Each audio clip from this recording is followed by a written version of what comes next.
Senator Miriam Defensor Santiago questions the legality of the lease period. It is simply illegal under our Constitution because the Constitution provides only for a lease of at most 50 years. Senator Santiago believes the 75-year lease period also violates the UP Charter. The UP Charter itself, the UP Charter says the only and main purpose of UP will be to provide advanced instruction in the sciences, in the arts, and philosophy.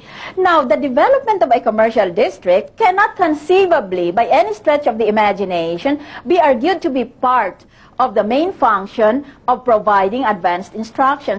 She believes the UP Board of Regents has no legal or moral authority to enter into a contract of agreement with any developer. This is not by any means a done deal. The moment that they start public bidding, I shall go to court and seek preliminary injunction against this deal. Paano kung matuloy pa rin ang commercialization sa UP? Magkaroon naman kaya ng problema sa trapiko kung dumami ang mga business establishments malapit sa Quezon Circle?